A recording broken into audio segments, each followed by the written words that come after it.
Andhra Pradesh IT క్రీడల శాఖ మంత్రి నారా లోకేష్ రేపు విశాఖపట్నంలో పర్యటించనున్నారు. విశాఖను ఐటీ మరియు క్రీడా రాజధానిగా తీర్చిదిద్దే దిశగా ఈ పర్యటనలో పలు కీలక అభివృద్ధి కార్యక్రమాలకు ఆయన శ్రీకారం చుట్టనున్నారు.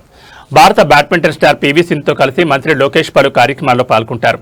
పర్యటనలో భాగంగా విశాఖ తోటగారు వద్ద నూతనంగా ఏర్పాటు చేయనున్న PV Sindhu centre of badminton excellence అకాడమీకి మంత్రి Nara Lokesh badminton star PV సింధుతో కలిసి భూమి పూజ మరియు శంకుస్థాపన చేయనున్నారు. అంతర్జాతీయ స్థాయి వస్తువులతో రూపుదిద్దుకోనున్న ఈ సెంటర్ ద్వారా ఉత్తరాంధ్ర ప్రాంతం నుంచి ఎంతో మంది ఉత్సాహవంతులైన క్రీడాకారులను తీర్చిదిద్దే అవకాశం కలనుంది. అనంతరం విశాఖ ఇసుక తోట ప్రాంతంలో ఉన్న లాన్సమ్ స్క్వేర్లో ఏర్పాటు చేసిన ఐటీ దిగ్గజం ఐబీఎం ఇన్నోవేటివ్ క్లయింట్ సెంటర్ను మంత్రి లోకేష్ సందర్శించనున్నారు. అక్కడ ఐటీ ప్రతినిధులతో సమావేశమై నగరం ద్వారా ఐటీ రంగంలో విస్తరించనున్న ఉద్యోగ అవకాశాలు మరియు మౌలిక వస్తువులపై చర్చించనున్నారు.